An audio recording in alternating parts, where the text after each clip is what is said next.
Bom, então hoje nos encontramos para o sexto dia das nossas conversas sobre esse curso Profecia, a Espiritualidade da Vida Concreta. Inicialmente já peço desculpas aos que não foram avisados a tempo pela semana passada, mas... Você foi o quê? Ela foi avisada, mas ela viu aqui. Eu só abri o celular e vi que ele abria quando eu não estava aqui. Eu falei assim, não vou ligar para a luz, nunca mais, você sabe que passa para a luz. Aí, eu comi moço, ela comeu, veio para cá. Ficamos aqui esperando por mim. Ângela, a Vilma, eu e... Nossa, até a Vilma veio. Vilma veio. Olha, a Vilma deixou de jogar buraco para mim. Pois é. Nunca mais terei versão dela. Sacrifício mesmo. Você não imagina o tamanho do sacrifício. Deixa ele chegar o buraco. Mas você está rindo, mas para ela é um sacrifício mesmo. Eu avalio quando ali. E a pastoral do Curiga, funciona ali na Grande Carvalho. É um sacramento. Pastoral do Curiga. Não é aquele, não. É outro de segunda-feira que ela joga. São várias jogatinas, minha filha, não é? Quer dizer, então meu nome está na boca do sapo. Adoro um carteado. Esses crentes dessa igreja, é pastoral. Então hoje a gente vai conversar um pouquinho sobre dois profetas, Naum e Obadias, que são dois profetas um tanto quanto complicados pela natureza dos discursos que a gente encontra nessas obras, nesses pequenos livretos. Os dois livros foram escritos em épocas um pouco distantes e, vamos dizer, os destinatários da mensagem são também diferentes, porém eles têm uma semelhança de conteúdo bastante grande e justamente por isso a gente vai conversar sobre os dois juntos no dia de hoje. Eu coloquei como título desse nosso encontro Naum e Obadias, os afetos reais e o desafio da espiritualidade. A gente vai perceber o que são esses afetos reais uma vez que a gente leia trechos da mensagem desses profetas, pensando que já é bastante representativo um pequeno fragmento do capítulo 1 de Naum e um trecho da obra de Obadias, que é um capítulo único. Então é um dos profetas menores, daqueles que dá gosto de ler pela velocidade, né? Você acaba um livro em 5 minutos, né? Então você já marca ali no seu ano bíblico um livro rapidinho, né? Mas são mensagens muito fortes que causam um certo constrangimento numa primeira leitura, mas a gente precisa atacar esse problema de alguma forma, pelo menos para perceber o contexto dele. Então o que eu vou fazer vai ser o seguinte, nesse primeiro momento. Eu vou ler esse primeiro bloco aqui, o texto de Naum, vou ambientar esse texto, depois a gente lê o texto de Obadias e ambienta para a gente perceber qual o drama da vida concreta que esses livros acabam servindo de fonte de espiritualidade, por incrível que pareça. Então o primeiro deles, Naum, vai dizer o seguinte: Javé é um Deus ciumento e vingador. Javé é vingador e sabe enfurecer-se. Javé se vinga de seus adversários e é rancoroso para com seus inimigos. Javé é lento para a ira e muito poderoso, mas não deixa ninguém sem castigo. Borrasca e tempestade fazem o caminho dele. As nuvens são a poeira de seus passos. Ameaçam o mar e o mar seca. Ele enxuga todos os rios. Quem resistirá à sua cólera e enfrentará o furor da sua ira? Seu furor se espalha como fogo, diante dele as rochas arrebentam. Javé é bom, refúgio seguro nas horas de aperto. Conhece aqueles que nele confiam quando acontece uma inundação. Extermina quem se levanta contra ele, persegue os inimigos até o escurecer. Então assim, de cara já dá Que medo. né, uma coisa um tanto quanto assustadora, até porque logo de início ele insiste numa palavra para definir essa presença de Javé. É vingador e se vinga. Então parece que é uma palavra definidora dessa espiritualidade de Javé a partir de Naum. Parece que ele está se referindo a Zeus. É, exatamente. Muito mais próximo de uma divindade que a gente poderia chamar de linguajar mais religioso, de uma divindade pagã, do que uma divindade positiva, né? Então, é uma insistência nisso. E usam palavras que têm ligação com essa ideia de vingança. É rancoroso, não deixa ninguém sem castigo, tudo negativo, negativo, negativo. E no final ele surpreende, dá um espasmo dizendo: Javé é bom. Bom pra quem? Né? Porque até agora eu não vi nada de bom. E aí você vem com essa história de Javé é bom. E aí ele fala que é um refúgio para quem está em aperto, extermina quem se levanta contra ele e tal. Bom, na verdade, o que a gente tem aqui é uma visão, uma ideia sobre esse Javé, onde ele se coloca de um lado. E esse lado é muito bem definido. O lado para quem Javé é bom é o povo de Israel, o povo hebreu. E para uma ameaça, para um povo ameaçador, para um povo que a gente poderia chamar nesse cenário de inimigo, Javé se posiciona como um vingador, um rancoroso, um castigador, poderoso e por aí vai. Que personagens a gente tem na história que montam o cenário da obra de Naum?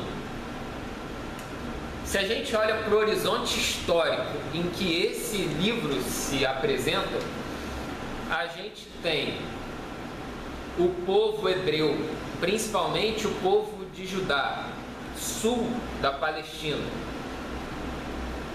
com muito medo de uma ameaça que surge no cenário internacional, chamada de Assíria. A Assíria, que foi um dos impérios mais violentos daquele cenário histórico, que arrasava os povos conquistados e que foi o destruidor do Reino do Norte, que nunca mais conseguiu se levantar depois. Evidentemente, o Reino do Sul, Judá, vendo o que estava acontecendo com o Reino do Norte, passa a ficar apavorado com a situação e cultivar uma espécie de espiritualidade da vingança como saída. De alguma maneira, eles montaram a história de uma forma dualista. Temos nós e temos os nossos inimigos. Deus está a nosso favor e contra os nossos inimigos. Uma espiritualidade dessa resposta imediata diante das inimizades ou das ameaças. De certa forma, uma confiança em dois caminhos. Uma confiança de que Javé é bom e é refúgio, e de que Javé não é inerte, mas é vingador. Ele é ciumento, palavra que inclusive aparece antes de vingador. É ciumento, toma o seu povo para si como se fosse sua joia e assume uma posição radicalmente violenta diante de qualquer ameaça. São palavras fortes, mas é um mecanismo de espiritualidade. Deus está a nosso favor, lutando em nosso favor e arrasando qualquer um que esteja contra nós. É uma espiritualidade baseada em violência, mas uma violência que nasce de um conflito real, existente, né? No caso aqui entre dois povos, mas a gente pode extrapolar isso de diversas maneiras.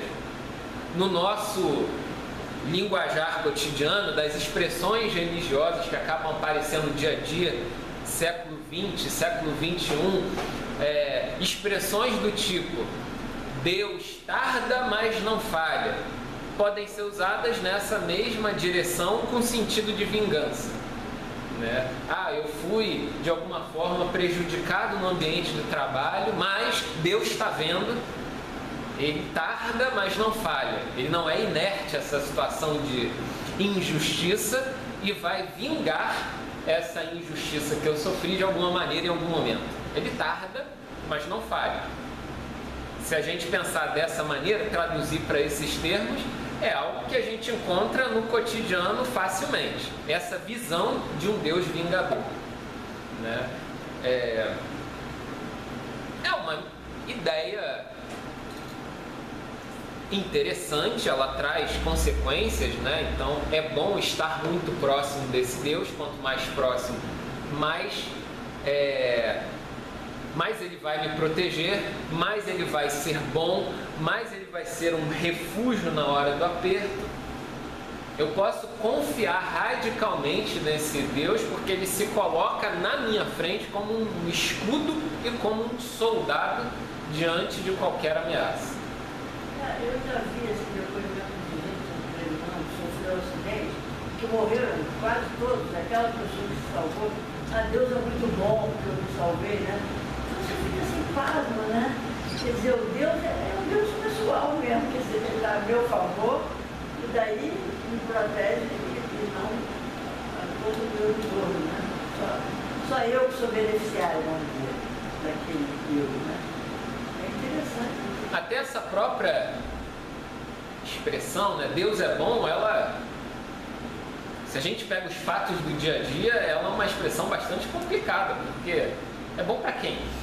Né? Deus é fiel. É fiel, né? Se a gente olha a realidade, essas expressões têm um problema, dependendo da forma como a gente constrói essa visão da ação de Deus na história, na vida das pessoas e tal. Por exemplo, para quem usa a ideia de que Deus controla cada movimento dos átomos sobre a Terra, e você fala de maneira leviana que Deus é bom e você vê um monte de gente morrendo de forma injusta, que raio de bondade é essa? Né? Se você é mais flexível nessa ideia, você começa a encontrar argumentos que, no limite, vão parecer malabarismos de palavras para tentar encontrar uma saída para esse problema. Mas se você é espírita, tudo se resolve. Aí tudo se resolve. Aí tudo se resolve.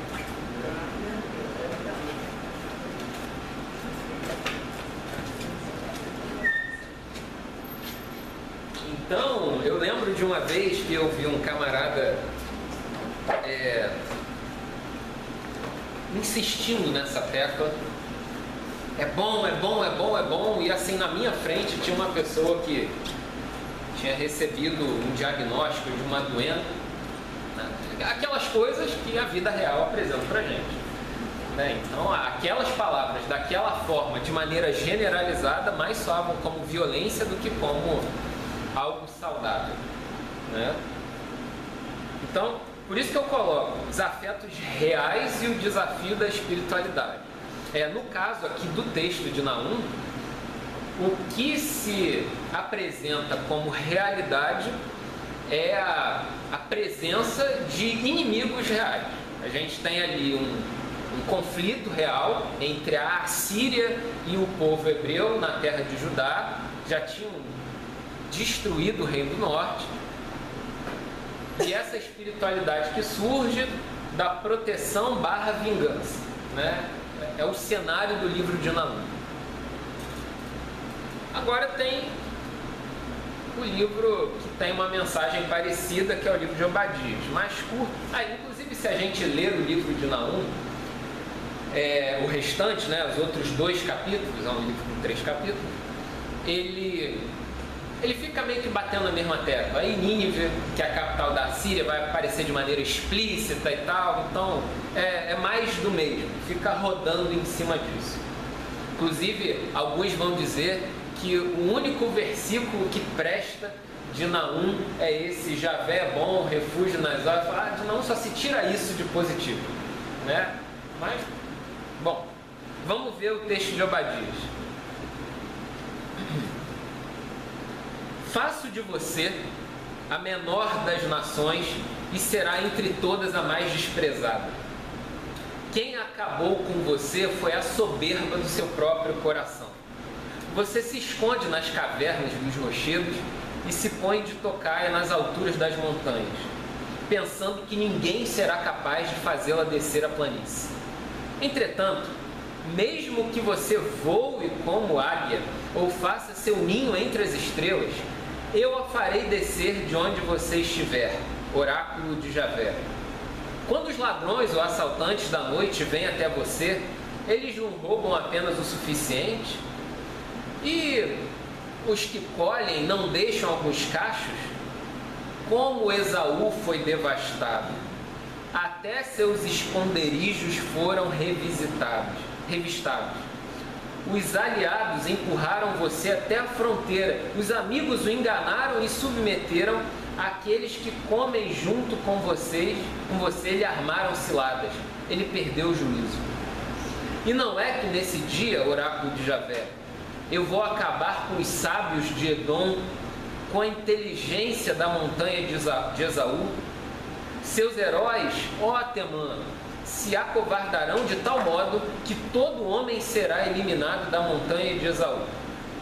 Por causa do morticínio e da violência praticada contra seu irmão Jacó, a vergonha cobrirá você e você será eliminado para sempre. Então, mais uma vez, palavras bastante duras, num espírito de vingança, de ressentimento, de desejo quase que de mal para um povo próximo. E aqui no caso, esse povo para quem o livro de Obadias se dirige é o povo da terra de Edom, uma pequena nação vizinha do Reino do Sul, ao sul de Judá, que historicamente seriam os descendentes de Esaú. Historicamente seria uma nação irmã, que ao longo da história foi cultivando uma distância ao ponto de, num dado momento e ao longo de muito tempo, se tornarem, na prática, inimigos.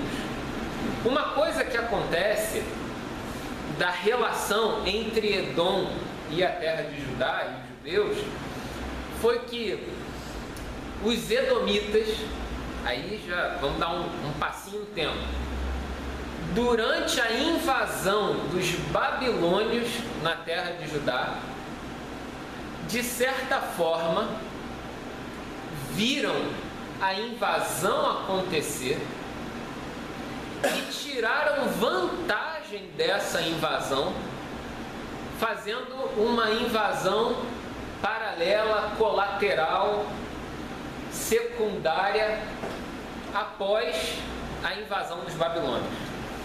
Então, a terra de Judá tinha sido invadida pelos babilônios. Os edomitas ao sul tiram vantagem dessa situação de fragilidade de Judá, saquearem determinadas regiões, clãs, pequenas tribos, vilarejos e tal, nesse momento de fragilidade. Porém, se a gente pega os personagens envolvidos, num dado momento a coisa fica até bastante evidente. Esaú e Jacó, um na base do reino do sul de Judá, o outro na base dos edomitas da terra de Edom. São duas nações irmãs que nesse momento vivem, e já desde algum tempo, um clima de inimizade bastante grande, e que nesse momento dói no calo de Judá. Em outros momentos essa história se inverteu, tá? O povo de Judá prejudicou os edomitas e tal, né? É uma alternância. Mas a foto desse momento do livro de Edom é um profeta do Reino do Sul se dirigindo contra Edom, com todas essas ameaças, com toda essa violência, com todo esse desejo de vingança e de desgraça, diante de um prejuízo material explícito, de uma violência sofrida, diante de uma inimizade. É isso que temos como cenário desses dois livros. De alguma forma, tanto o livro de Naum quanto o livro de Obadias, eles exaltam uma realidade da vida concreta: a existência de inimigos. Como a nossa espiritualidade pode lidar com a realidade da existência de inimigos. Os livros propõem uma saída, uma forma de espiritualidade. Agora, não nos parece que essa seja a forma mais saudável, a mais adequada. É uma construção que vai se dando no tempo, no espaço, na reflexão, nos corações, vai tomando corpo, chega num elemento chave, divisor de águas dessa reflexão, inclusive, que é Jesus, e vai tomando corpo, buscando caminhos alternativos para essa espiritualidade que foi, vamos dizer assim, a predominante durante muito tempo. A gente está pensando numa forma de pensar Deus que, pensando até o evento Jesus Cristo, teria já alimentado a fé de muita gente durante mais de 1000 anos. Então é algo que fez parte da espiritualidade cotidiana sem a menor dificuldade.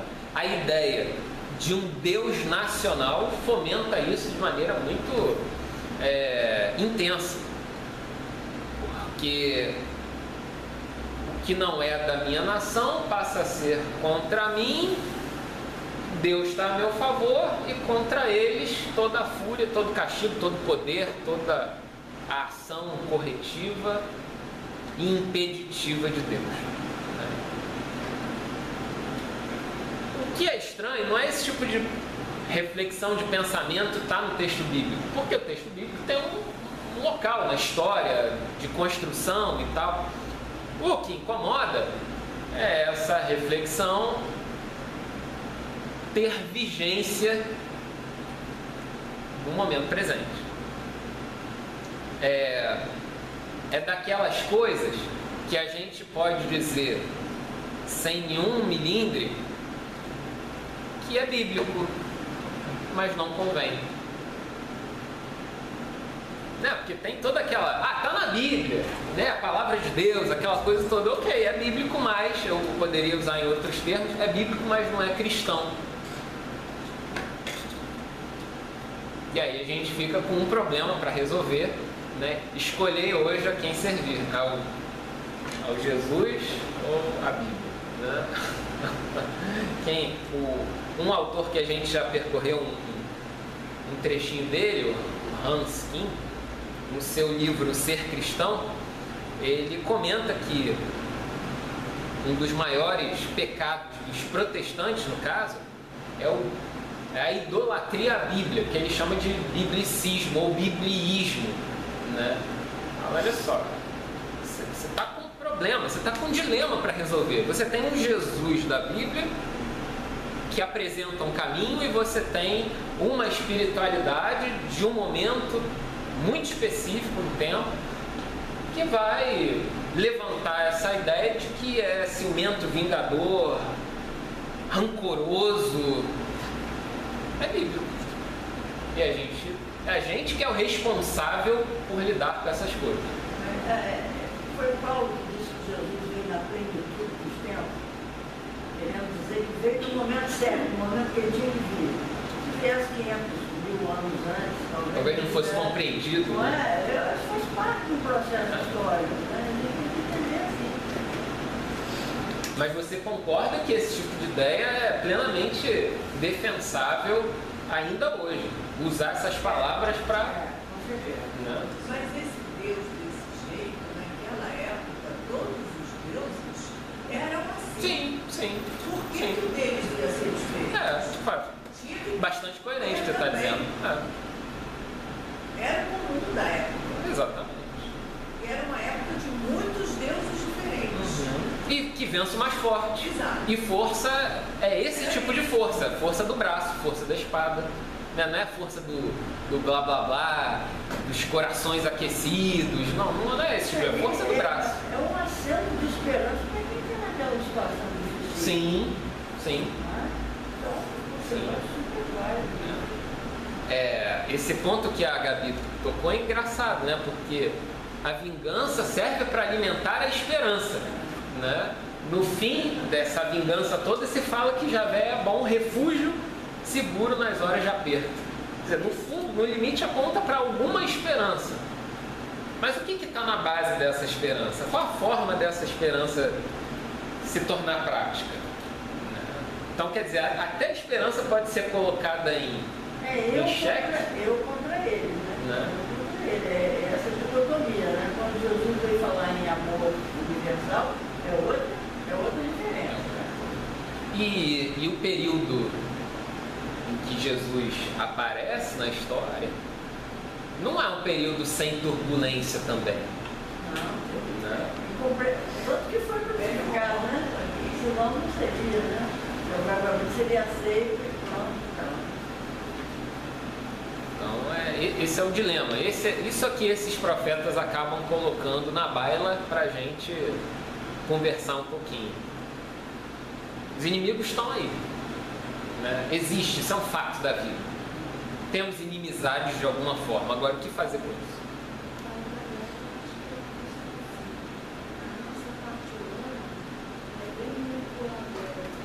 É bem?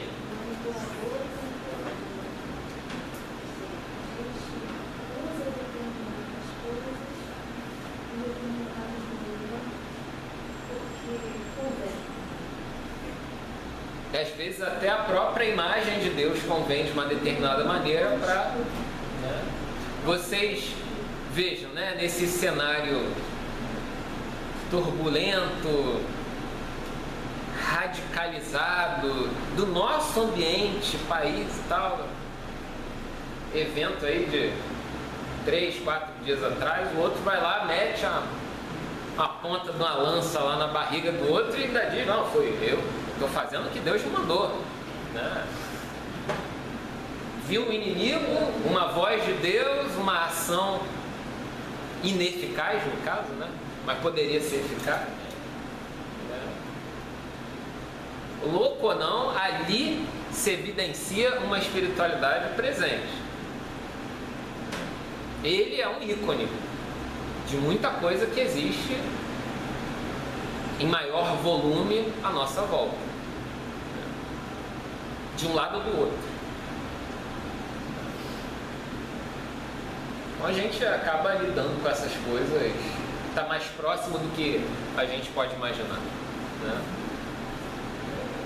Bom, mas como fonte para a gente pensar um pouquinho mais desse assunto, eu peguei um texto do Ao Seu Amoroso Mimo, que é um teólogo leigo, católico, foi escritor do Jornal do Brasil durante bastante tempo. Lá em Petrópolis até tem o centro onde o seu amoroso livro.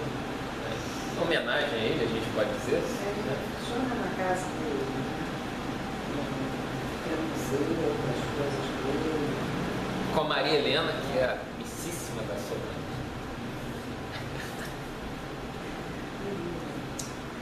Em seu livro Tudo é Mistério, do ano de 1983, que ele reúne alguns dos textos que foram publicados no Jornal do Brasil anteriormente, numa coletânea onde ele vinha refletindo sobre a questão, de alguma forma, dos pecados capitais, por exemplo, aquela abordagem bem do linguajar católico, mas que ele trazia uma reflexão bem interessante. E ele, sobre esse assunto, comenta algo que eu achei bastante curioso. A originalidade da ira é usar um nome falso.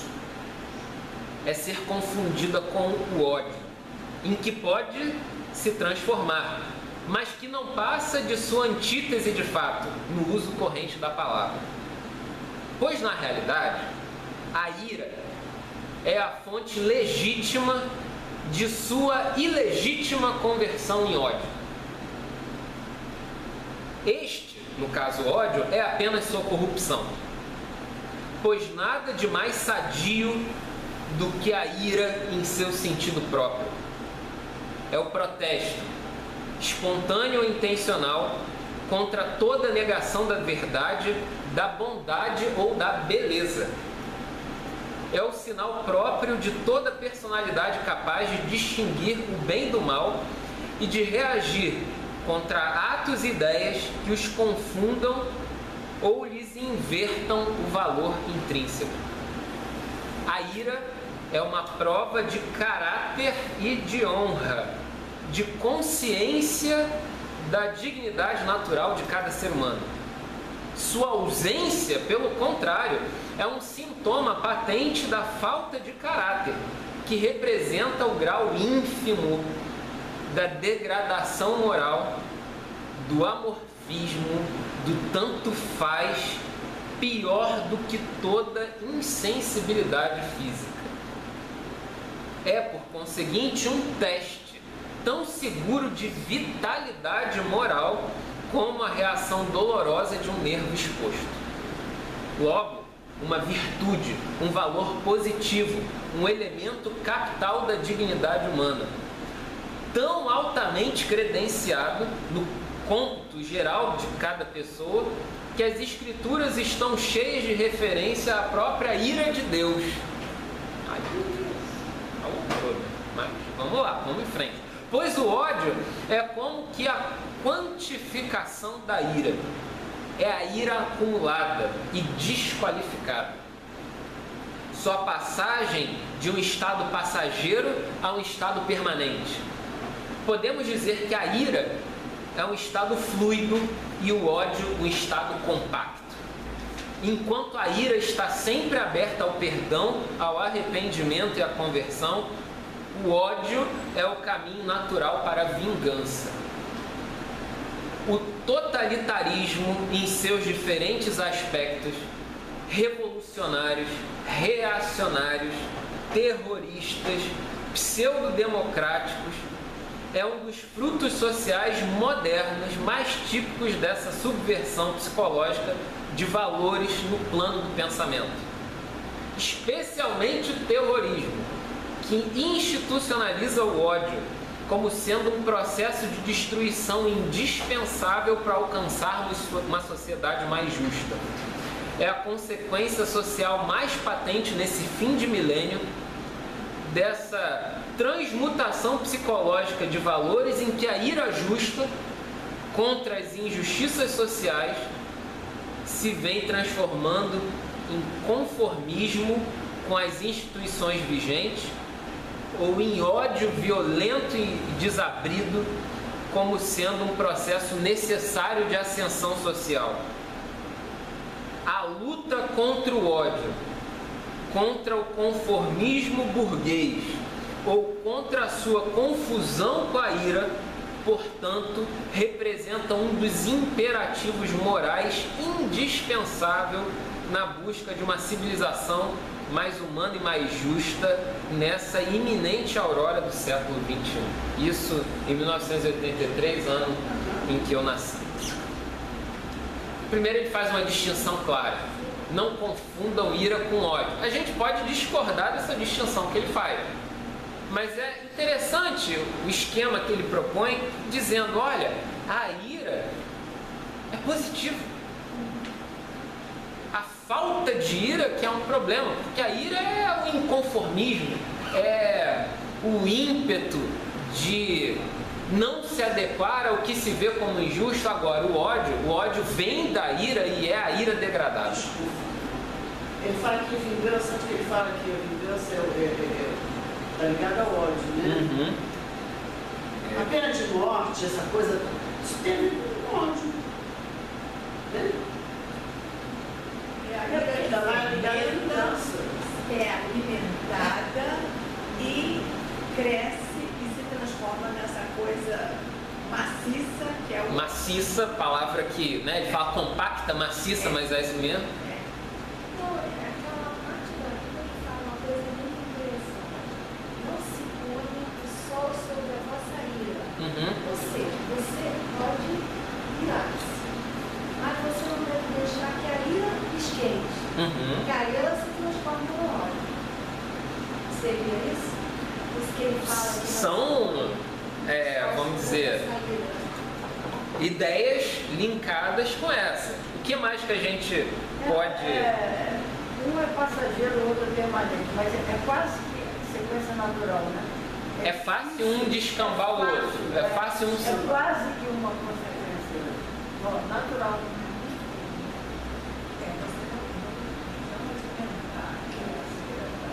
E é engraçado que ele liga, por exemplo, esses mecanismos do terrorismo, da falsa democracia, das revoluções, do reacionarismo, a algo semeado pelo ódio e não pela ira. Por essa ira que para ele é algo muito positivo. Como moralista, como alguém que está buscando um caminho para uma santa moral, vamos chamar assim, né? Ele vê a ira como algo essencial. Essencial. E quem não é capaz de se irar, então seria uma pessoa, vamos dizer, sem caráter. Não é apática. Exatamente. A apatia, o cara não se enfurece por nada. Tem algum problema com essa pessoa, na visão do Alceu. Engraçado, a ira está sempre aberta ao perdão e ao arrependimento e à confessão. E o ódio é o caminho natural para a vingança. E bem soa assim, meio que, quando você está na ira, você está lutando que aquela coisa mude. Quando você está no ódio, você se conformou, que é tudo, só lhe resta vingança. Sem o desejo de mudança, entendeu? Sem uma luta para que a coisa mude. Não é sem que você mude para que aquela coisa, você está irado com a situação, você não... Eu acho que o ódio dá estabiliza a ira, ele dá uma paralisada. Talvez de alguma forma o que o Alceu, como um católico, esteja querendo desenvolver, seja alguma explicação para aquela ideia do irai-vos, mas não pequeis. Então, quer dizer, é possível essa ira, mas passada aí já mostra um descompasso.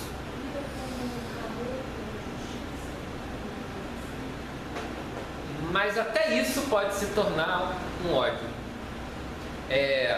Eu gosto sempre de lembrar da imagem que o C.S. Lewis constrói no seu livro Os Quatro Amores, onde ele começa com um texto de abertura dizendo o seguinte, mais ou menos: Deus é amor, isso é tranquilo, todo mundo sabe. Agora, quando a gente tenta forçar o contrário, dizendo que o amor é Deus. E aí o livro ele desenvolve a ideia de como que os amores humanos se degradam, se tornando demônios, mesmo sendo amores, mesmo sendo abraçados dentro desse conceito do amor. A ideia de ciúmes e tal, em nome do amor se mata, Então a gente fala, quando o amor se torna um ídolo, ele se torna um demônio. E eu gosto de pegar essa ideia, que é uma ideia limite, justamente porque amor é um negócio que a gente acaba sempre tendo uma visão positiva a respeito dele, né? E o C.S. Lewis coloca essa ideia em xeque, mas tudo que é, vamos dizer assim, menor do que amor, fica mais fácil ainda da gente fazer essa relação. Então essas iras, quando se tornam ídolos, passaram do limite, se tornaram ódio, se tornaram um demônio. É a indignação irrefletida e fora de controle. Deixou de ser uma chama numa vela que a gente apaga e controla e se tornou uma explosão. É algo sem controle. Ninguém consegue conter um caminhão de gasolina numa explosão. Agora, uma vela a gente apaga. Então essa percepção eu achei curiosa, né? Da ira com o ódio. Fala, olha, é impossível, até no posicionamento dele, embora ele tangencie isso de alguma forma, mas é como se ele de alguma forma estivesse dizendo, olha, não dá para ser cristão sem ficar irado. Isso, inclusive, tem bastante a ver com a própria vocação profética. Nossa primeira conversa, nosso primeiro panfletinho. O profeta é aquele que se angustia, que se ira, usando a linguajar do Alceu, com as coisas triviais, com aquilo que ninguém vê, com aquilo que é imperceptível. Mas daí a transformar esse seu discurso num barril de pólvora para simplesmente explodir, é preciso dar um passo atrás e colocar essa ira no seu lugar certo. É lembrar que a palavra do profeta é a palavra frágil, como a gente conversou, que ela não pode ser a palavra final, porque está limitada à pessoa do profeta, que é limitada,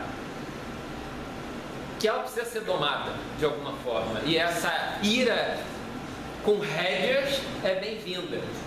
A ira sem rédeas é uma degradação. E é curioso que aí ele propõe uma leitura do texto bíblico que é muito curiosa, e isso nos permitiria ler alguns textos da Bíblia com uma visão de certa forma diferente da forma como ele constrói, dizendo o seguinte: tão altamente credenciado no cômputo geral de cada pessoa que as escrituras estão cheias de referência à ira do próprio Deus. Ele bota essa ira de Deus de maneira positiva, porque às vezes a gente tenta fazer uma acrobacia aqui para fugir dessa ideia, e ele coloca isso de maneira positiva. É indignação do próprio Deus.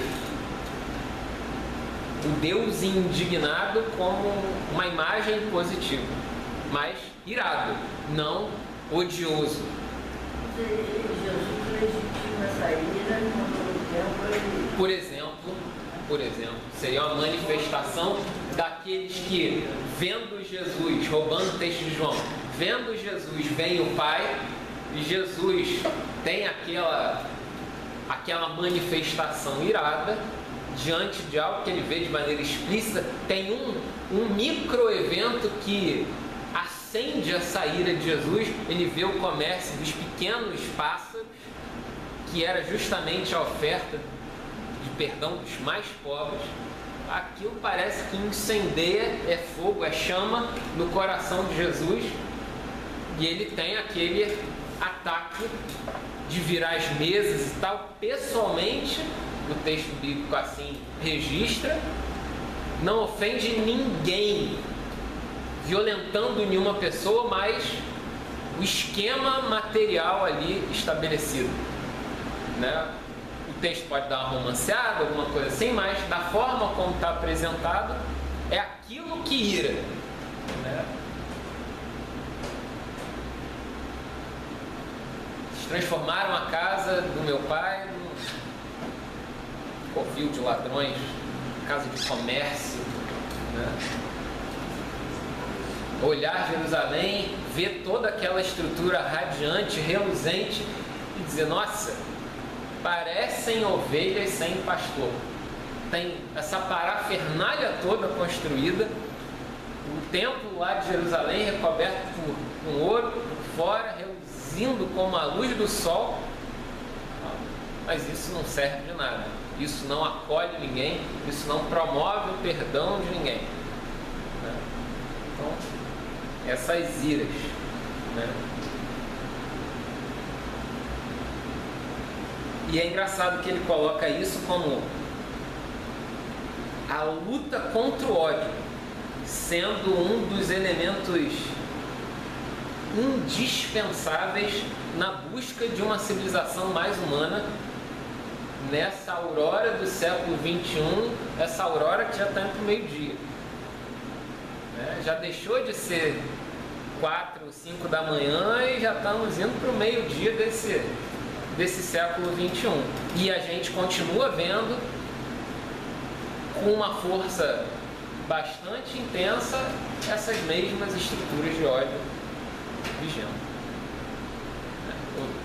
De certa forma, que raio de civilização mais humana, mais justa é essa que está se construindo, se isso ainda está com tanta força, né? Ou de outra forma, que papel nós temos enquanto uma comunidade que busca ser relevante no seu contexto, se tirarmos vou fazer uma construção, a ira contra o ódio, né, da nossa pauta, né? Até vou fazer uma camisa, né, irado contra o ódio. Até agora, a gíria de irado agora para mim ficou mais simpática. Irado, bom, irado. Agora já.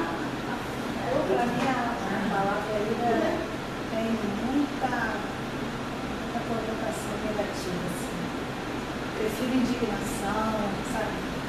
Porque a ira não parece saudável. É um dos pecados capitais, inclusive. Não é? A ira. O quê? A ira é. 7 pecados capitais. Eu acho que a ira Nesse texto, É por isso que ele está desenvolvendo essa ideia. Ele está colocando essa coisa do elixir no ódio, ele está usando a palavra ódio para indignação, a ira.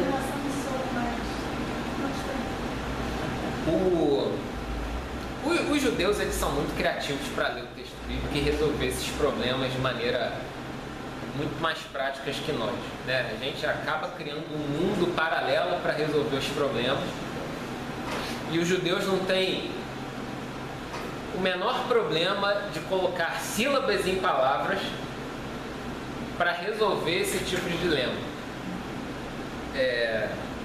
O princípio de interpretação deles é que lá no fundo existe algo de bom e o problema é nosso em achar. Mesmo que a gente tenha que pegar um texto e torcê-lo e quebrá-lo e subverter o texto, Os midrash são isso, não é? a gente tem que encontrar, a gente é responsável por encontrar algo de bom no texto, mesmo que a gente tenha que trocar as palavras para isso. E aí, até o Edson, que gosta bastante de comentar esse exemplo, se eu não me falha a memória, é um trecho lá de Êxodo, onde de alguma forma se falaria de uma espécie de fúria ou de vingança, ou algum aspecto negativo relacionado com Javé, com Deus, que no hebraico seria Kilat Yavé, alguma coisa no sentido de a fúria de Deus, a ira de Deus, algo nessa direção. E os interpretadores da Bíblia, judeus tardios, da tradição posterior, colocaram uma pequena sílaba ali no meio da palavra, não mais Quilat Yavé, mas Kilelat Yavé, onde não mais se lia como fúria, como ira, como algo nesse sentido, mas como lamento. Então, as situações em que provocariam a ira de Deus, lidos como lamento divino. E assim, 12/8. Ah, mas quem mexer num tio, né? O que importa é que no núcleo de cada texto existe uma potência de graça que precisa ser encontrada mesmo torcendo o texto para isso. Às vezes a gente pensa que o judeu é ultra radical na leitura do texto, Mas aí ele ficou, né? Porque cada um tá. lógico que tem uma regra. Qual a regra? Eu tenho que tirar coisas boas. Essa é a única regra. Coisas boas de acordo com o seu crime, né? Porque a também tem eu. bem forte. Agora, isso, Cristina, é bem interessante da tradição deles, né? Por conta da... O que é bom para cada um e em qual contexto, né? Os judeus se tornaram especialistas em acumular tradições de leituras dos textos. Então, os rabinos e tal, as escolas todas, acumulando, meio que envolvendo em torno de cada texto bíblico possibilidades distintas de leitura do mesmo texto. Pegar um texto como referência e em torno dele fazer uma moldura de possibilidades de leitura. E aí, tipo, qual é a melhor? Não há melhor. A melhor é a que te serve no teu momento. Então existem várias. Ele não fecha em uma. Absolutamente. Justamente pensando que essa flexibilidade é necessária, né? E assim, tira essa áurea de cristalização do texto e tal. O que importa é o efeito que o texto causa e não o texto por si, né? É algo bem interessante para a gente pensar, né? O valor do texto está pelo efeito que ele produz e não... E o que foi feito com os evangelhos durante, sei lá, a Idade Média, antes, começaram a contar os evangelhos antes da concílio? Também pode ter sido feito também esse tipo de manipulação dos textos. Isso a gente acaba, vamos dizer assim, dando uma certa colher de chá. Porque, bom, de um lado existe uma longa tradição acumulada. Pois é. E por outro lado, essa tradição que a gente recebe é a tradição que venceu. De alguma forma isso inspirou positivamente bastante gente. Lógico, de um lado isso deve ter servido a muitos projetos de poder, mas por outro lado serviu para muita gente e serve. A questão é como que a gente lê.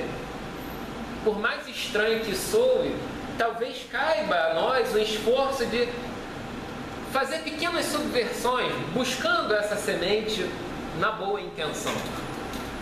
Não. Isso é muito esquisito, né? Vamos combinar que para a gente que está muito acostumado com a sacralização dessas coisas, né? Pensar numa flexibilidade desse nível é... Fala.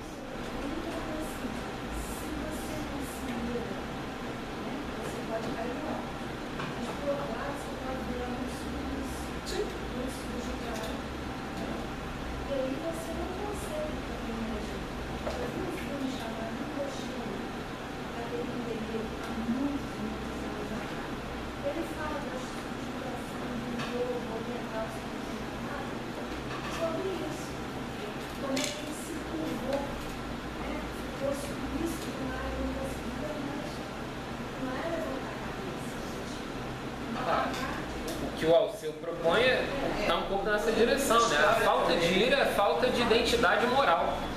Olha só, vai ficar tão receptivo a qualquer tipo de violência e não tomar uma postura diante de nada. Lógico, ele está fazendo um jogo de palavras, ele está tentando salvar essa palavra, mas talvez não tenha salvação, é o esquema dele. Talvez o esquema que sirva pra gente seja, não, ira e ódio são a mesma coisa, no fundo Eu são... tirei uma coisa boa do esquema dele. Eu tirei uma coisa positiva do esquema dele. se às vezes muda uma palavrinha, desde que saia uma... Aí daqui dá para tirar. Se eu pensar... ira e ria são feitas pelas mesmas palavras, mesmas letras, né? Anagrama, né? Nós falamos de sistema. Agora é o sistema. É o sistema. É o sistema. E às vezes eu não gosto de tratar com o sistema. Eu acho que ira é uma coisa quase que uma lei da física. Toda ação provoca uma reação. Alguma reação tem que sair. Tá na linha dele aqui. É isso. Alguma reação vai sair.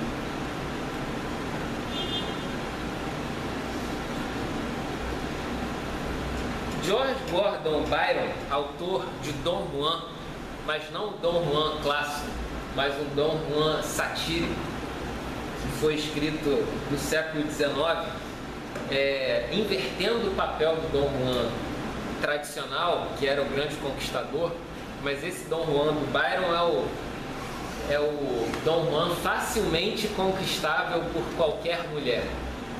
É o Dom Juan quase que bobo. Facinho. Tá na pista. Ele, num dado momento, num diálogo dos cantos pertencentes a essa poesia, escrito na forma de poesia, ele propõe que o ódio é de longe o prazer mais duradouro. Os homens amam às pressas, mas odeiam com causa. Lógico que tem um sentido até, de certa forma, erótico no texto, mas, de maneira maior, a comparação é interessante, né? O ódio planejado, calculado, com calma, um prazer duradouro, conquistado, refinado, e o amor às pressas. Eu achei essa ideia bastante interessante, até para a gente pensar na velocidade do tempo atual, onde tudo se dá na pressa mas que ainda há espaço para esses ódios calculados, né? É tudo muito rápido, é tudo às pressas, mas parece que para o ódio ainda existe um espaço de calmaria, onde ele consegue ser planejado, alimentado, cultivado.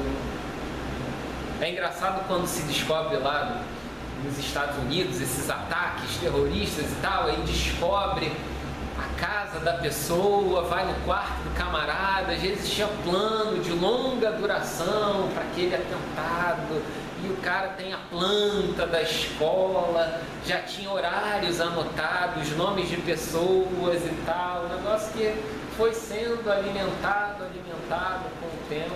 E essa história, por exemplo, se a gente volta no texto bíblico, Edom, Assíria, uma coisa que vai sendo alimentada ao longo de bastante tempo e que parece que não tem solução, mas e aí o amor é sempre às pressas, é sempre aquele perdão momentâneo, né? Essa provocação também é interessante, contrastando agora não ira e ódio, mas ódio e o próprio amor. Lógico que a crítica que ele faz é que deveria ser justamente o contrário, né? O amor sendo o prazer mais duradouro. Aliás, amor e prazer são palavras que estão muito ligadas, mas não, ele fala do ódio. O ódio é o prazer mais duradouro. Então, é outra faceta dessa ideia. Agora, é impossível, né, a gente não pensar nessa questão da inimizade, da violência, dessa realidade que a gente acaba ficando submerso muitas vezes, pensando que nos próprios discursos de Jesus a gente tem a ideia de amar os inimigos. resistir ao mal, coisas nessa direção.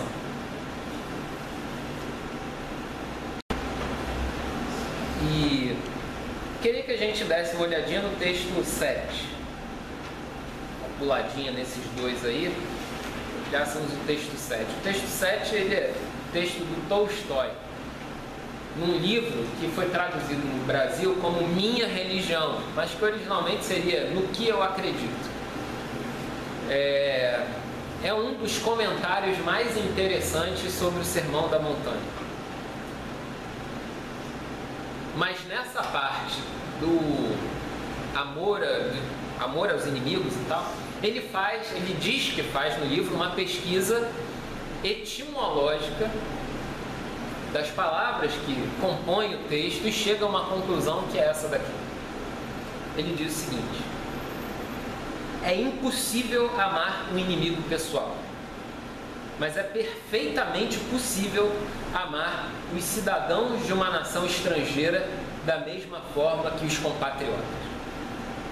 Jesus queria dizer que os homens têm o hábito de considerar seus compatriotas como próximos e os estrangeiros como inimigos, e isso ele reprovava.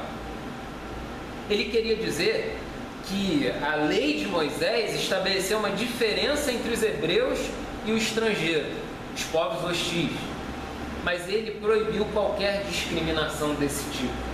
Então, de acordo com Mateus e Lucas, depois de apresentar esse mandamento, ele disse que perante Deus todos os homens são iguais, que todos são aquecidos pelo mesmo sol, que todos desfrutam da mesma chuva. Deus não faz distinção entre povos e concede generosamente suas dádivas a todos os homens. Os homens devem agir exatamente da mesma maneira em relação uns aos outros, sem distinção de nacionalidade, e não como os gentios, que se dividem em nacionalidades distintas. Na leitura que o Tolstói faz, ele diz o seguinte: essa leitura romantizada que vocês estão forçando a barra aí está completamente errada. Na verdade, eu procurei o sentido das palavras e vi que quando Jesus estava falando dos inimigos, o sentido era líquido e claro. Os inimigos são os povos estrangeiros. Todas as vezes que se fazia menção aos inimigos, a referência era explícita aos povos de outras nações que não cultuavam a Javé. Dessa forma, eu me sinto liberado para odiar inimigos pessoais. O que eu não sou autorizado pelo texto bíblico, pelas palavras de Jesus, é a nutrir ódios por nacionalidades, por xenofobias, por coisas relacionadas à origem étnica de cada pessoa. Mas, na questão pessoal, é impossível amar um inimigo pessoal. Eu acho que tem uma diferença entre gostar e amar, né?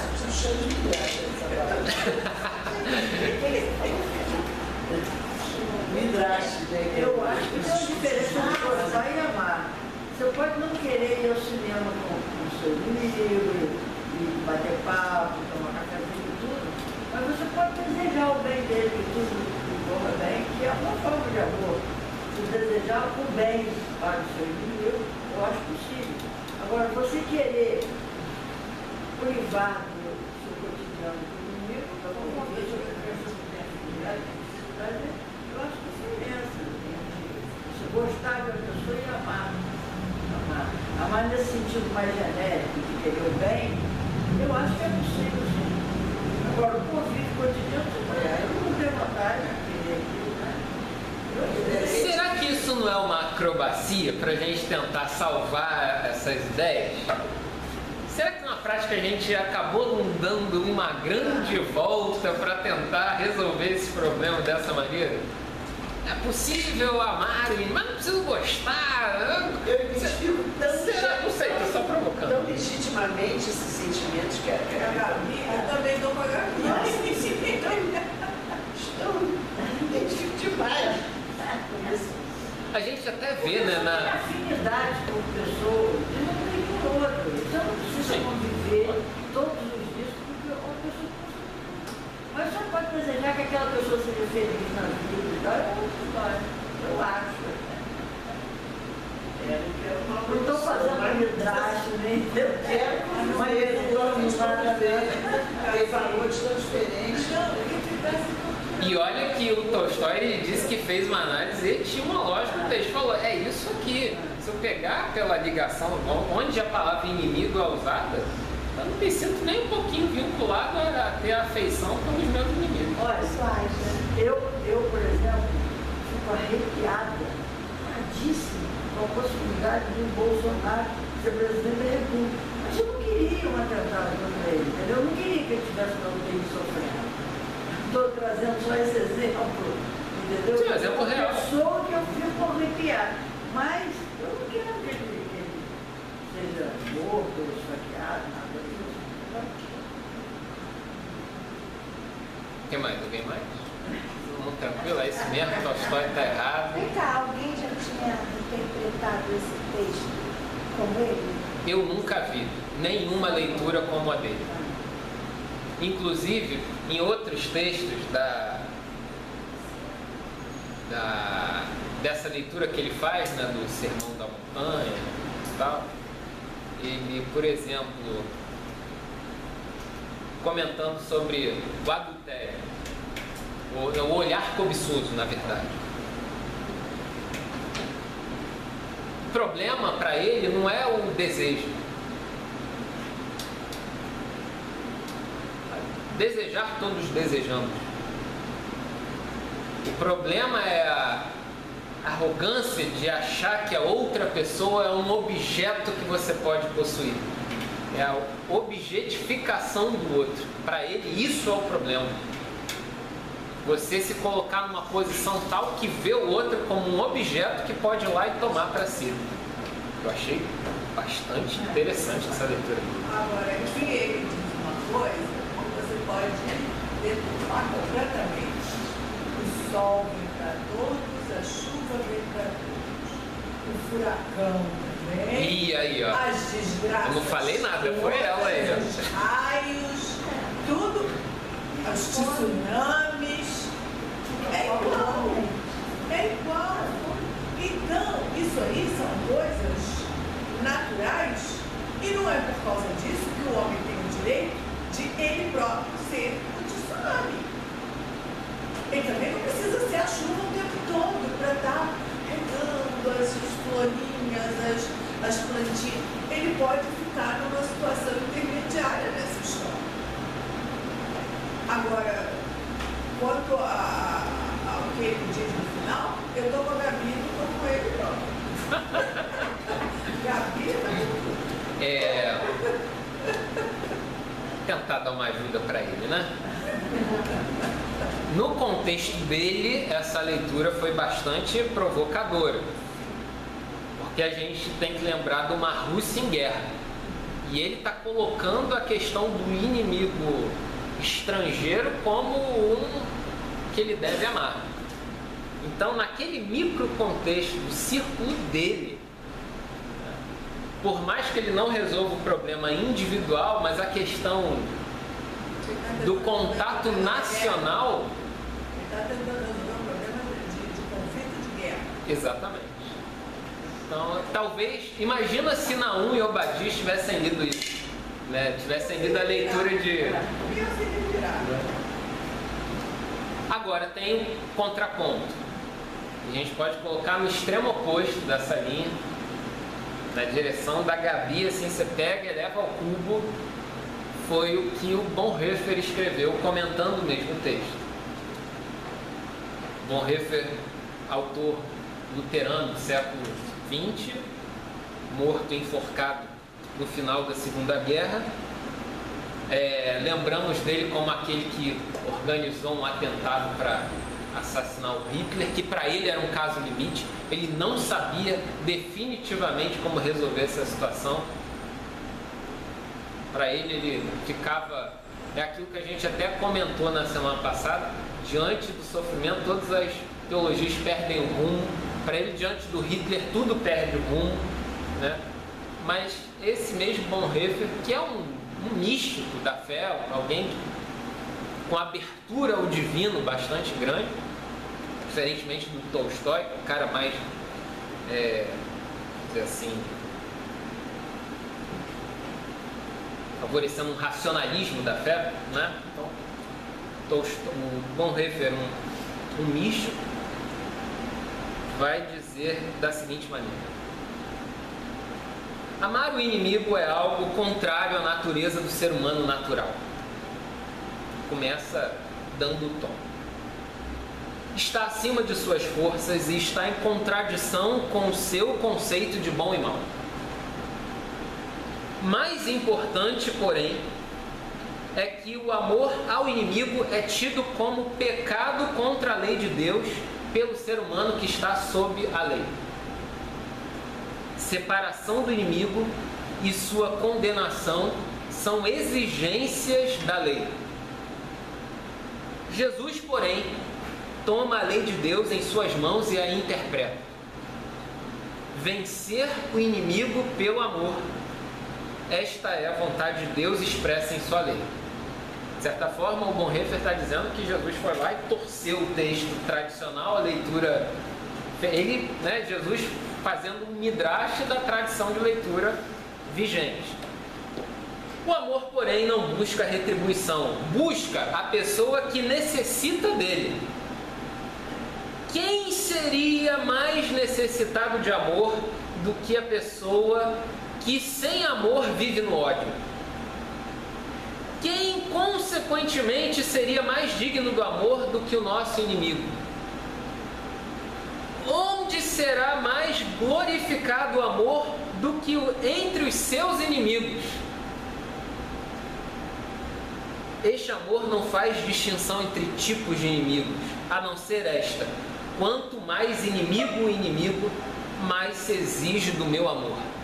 Seja o inimigo político, seja o inimigo religioso, ambos receberão do discípulo de Jesus o amor indiviso.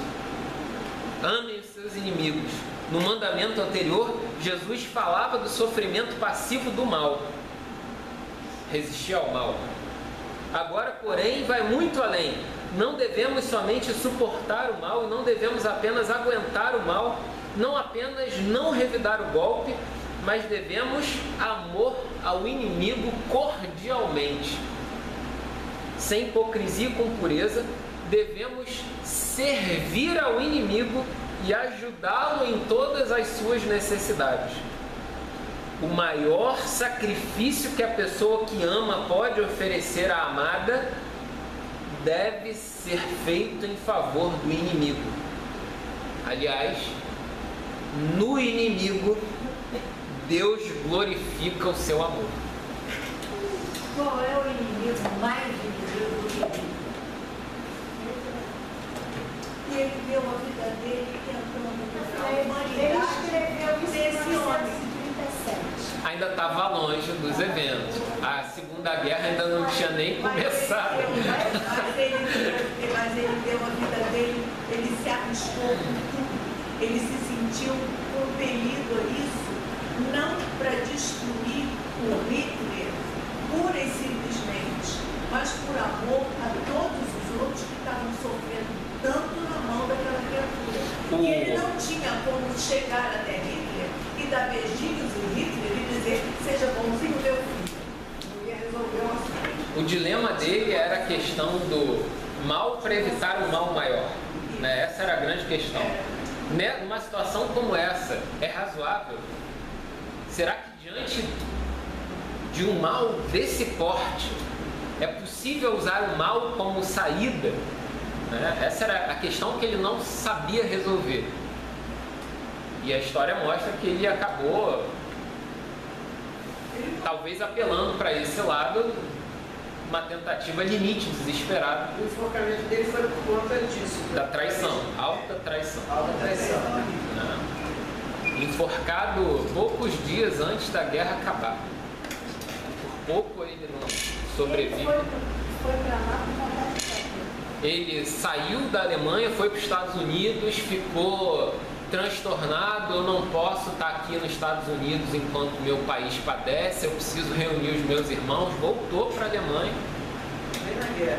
Em plena guerra, no movimento da igreja confessante, que foi uma igreja que tomou corpo no momento da Segunda Guerra, em resistência ao nazismo que estava se adentrando nas igrejas. Igreja confessante. Igreja confessante. É um movimento. É um movimento de morrer. Calbart, Bonhoeffer, aluno de Calbart, todos fizeram parte desse movimento, essa liderança cristã, desse movimento profético dentro da igreja protestante em resistência ao nazismo que já tinha adentrado no âmbito das igrejas católicas e protestantes. Fotos da época com padres e pastores fazendo a saudação para Hitler, né? E ele de forma alguma coaduna com esse cenário e organiza um grupo de rebeldes numa espiritualidade de resistência que visa suplantar essa questão do nazismo. Agora, a Júlia percebeu bem, antes da guerra, né, 1937, a guerra de 39, né, ainda como um professor de teologia, vendo aquilo crescendo e tal, já pensando em o que seria o discípulo de Cristo num ambiente de ameaças ideológicas. Que a ideia dele é essa. O que é ser cristão num ambiente de ameaça ideológica? Né? Mas ele não achava que ele ia comprar cara a cara disso. E aí ele bota desse, a Gabi ao cu, né? No inimigo Deus glorifica seu amor. Perdoa, Pai, porque não sabem o que fazem. Ele está lendo o texto bíblico. Está lendo o texto bíblico. Para a gente fechar a nossa conversa hoje, vamos ler da página 3 o texto do Desmond Tutu, que foi um sermão proferido em 1990, naquela crise do apartheid lá na África do Sul. Ele, como uma liderança anglicana, arcebispo da África do Sul, né?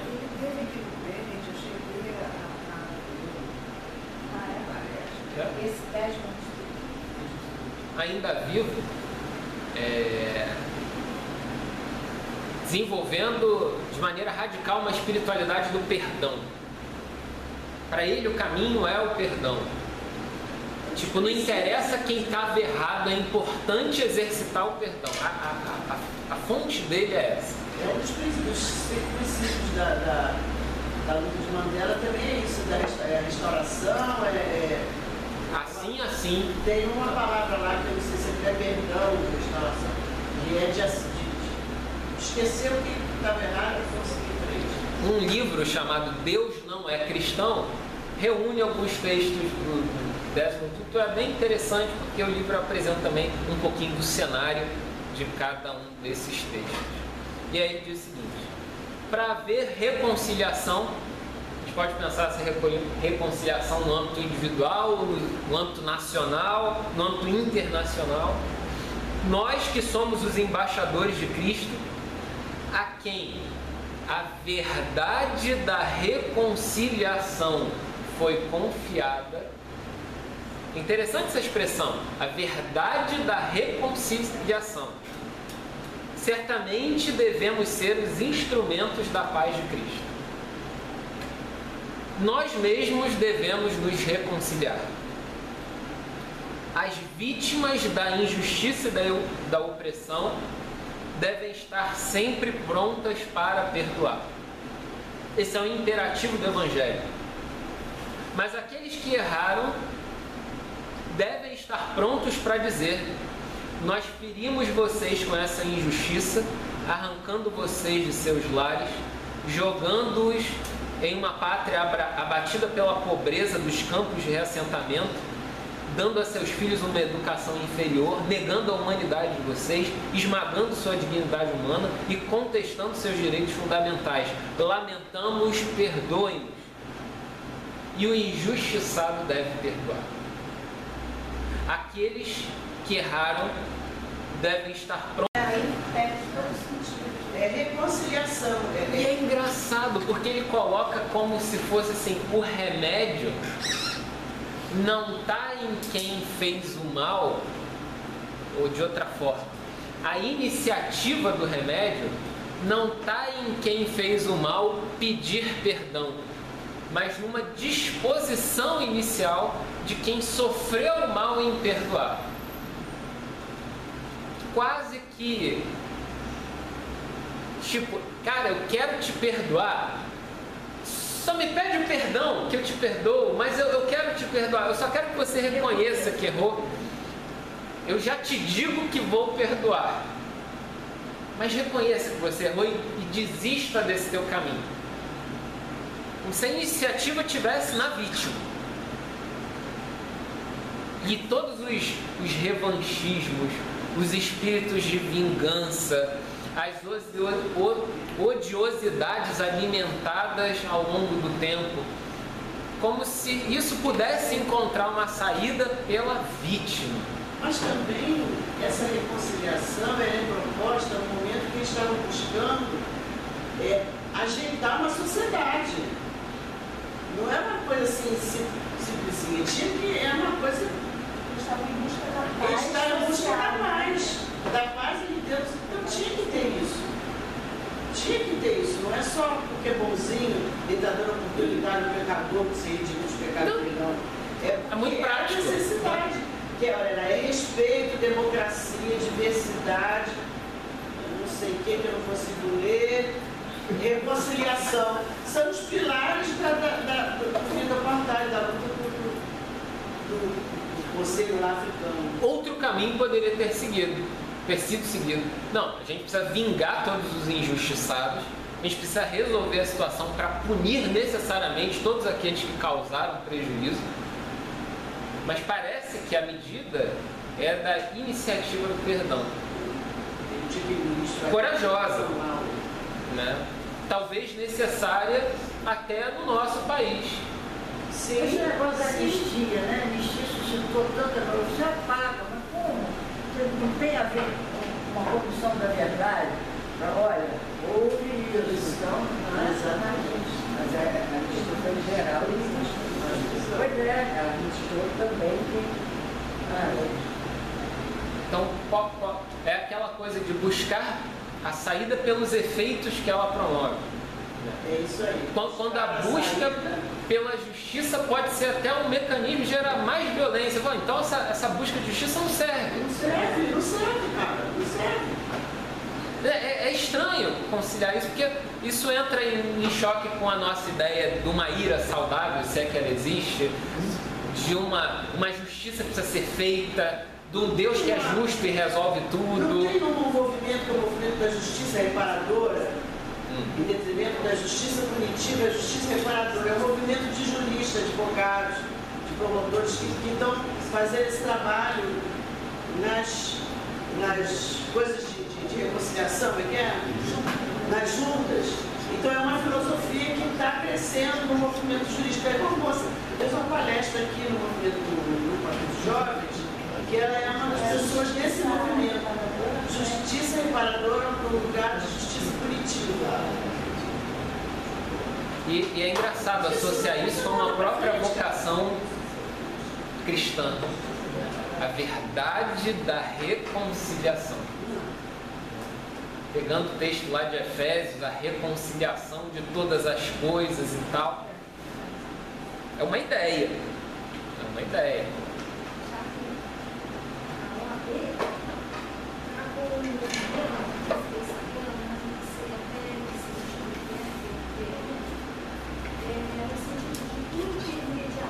Sim, sim. Eles têm conselheiros que intermediam determinados eu não sei disso, mas dentro da filosofia da justiça reparadora, para reparar o dano